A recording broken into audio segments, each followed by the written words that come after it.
you seeing yourself in a way like outside. You gotta think you're not being overly stimulated with social media. You not none of that. You just really just with yourself, and that oneness. You become godlike in a sense. I feel like I'm floating. Like when you listen to you speak, I feel like I'm floating, elevating out my chair. Like you are because we Like we're sitting there with I Kyrie. feel smarter. But you are because a lot of these conversations are refreshing because you know when we talk with other people, it's about what song and Right. what bitch and man this bitch bad and you know we compare notes or you know we have dick measuring contests inadvertently. You know we don't know that we doing it, but that's what we do because everything be competition and ego. And it's refreshing when you find somebody that say, you know, hey, you great. And in order for me to see greatness in myself, I got to be able to see it in others. It's a beautiful thing. Like, if the energy align, like we in alignment right now, so this is holy. Like, you don't got to go to church. This is sacred. This is a sacred moment for us. That's why our vibrations is raising. I haven't eaten or drinking anything today at all. Oh, it's Ramadan, right? I got a lot of Muslim homeboys. Yeah. Hey, real quick, I got a funny one to ask you though, because in some of your interviews, in any question, Yeah. in some of your music, you love to talk about how you get up in them guts and they feel in their stomach, right? Now, real quick, I gotta get there. Look, Why are you looking? because sometimes, look, real talk, I do something like, now real talk, some of my female friends, I might send them a Kevin Gates clip, like, yeah, what's up? Like, you know what that means, because you hear the lyrics, and you know I'm about to come over there. But that's the other part. My question is, I got drafted to the Eagles in 2009, right? That's when me and Deshaun Jackson met. Yeah. And it was this. Nah, let me finish. Look, at the time, nah, real talk, at the time, old girl name was Corinne Steffens. I won't even say her nickname. You know what I'm talking about? Super, right? So I got a lot of female homegirls, and they hear what you're saying and your music and there's no shade toward her. No, but let me finish There's no what I'm saying. shade toward her. You got to use your hands though. Oh, she used her hands. I don't know if you've seen the videos.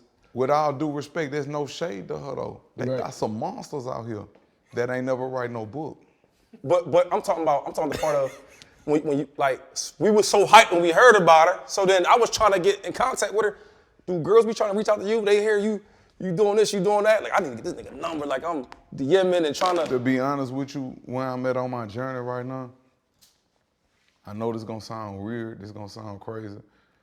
I don't view sex as people view sex. I don't even really like talking about it in a sense because it's not physical for me. It's spiritual for me. It's a connection.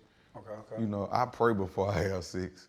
That's real. And when I noticed, what made me kind of shy away from talking about it is because when I talk to women, it seemed like they was chasing after a fetish or they was seeking arousal or things of that nature and really wanted clout from those type of situations and conversations, but they don't understand, like, when you with God, this is spiritual unification. This not no just, you know, in and out to put, you know, I'm beating up back in. This ain't just that.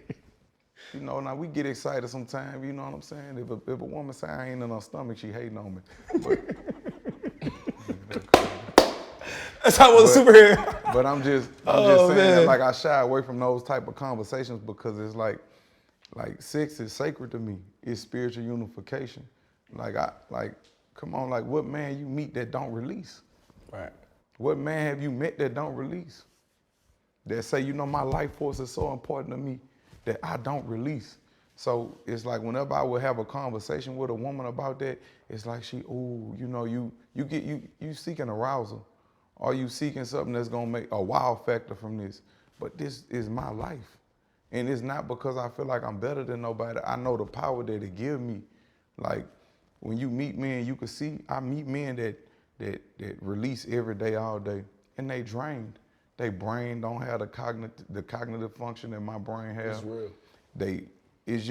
They not as strong. I'm talking about emotionally, their emotions be in total disarray because you didn't spread your energy, spread yourself too thin with all these different women, you know, and our semen contains consciousness. So you place your consciousness everywhere. Do you ever release, or you just never release? You just If I need to release, your body gonna do it automatically. Your body just gonna release. that ain't like teasing you. Like, oh, you probably so mentally. No, that shouldn't be teasing what to you me. do is, it's called sexual transmutation. Like when I wake up with, they got something called morning wood. Yeah, like yeah, most yeah. men, I don't just grab a sock and shoot it in a sock. I take that energy from that and jump straight out the bed and put it into my workout, or put it into my music, or put it into something that's gonna make me greater. Like sex transmutation. You translate that sexual energy into your craft. I was just gonna say like a lot. one Like of a the things lot I of people think that about, get injured, like when you Yeah, play yeah. sports, like a lot of people that get injured and stuff like that. Like I noticed since I've been, well, he got me doing Pilates, but I noticed since I had been like on my yoga journey, I ain't had no injuries. And I noticed that, Like flexibility type. yeah, and I noticed that since I haven't been releasing, my recovery is like that. ASAP. It almost makes you godlike. so we in Ramadan now, right? And we talking about sex as well. One of the things I think about as a man, I think about discipline. I feel like for us to reach our full potential as men, we gotta be disciplined. And I look at a couple areas in my life, and I could miss a couple, but like sexually, if you can't be in control, then you're not in control, right? Like, can you say no? Can you walk away? Do you have boundaries around what you're doing? Training is another one, how you take care of your body.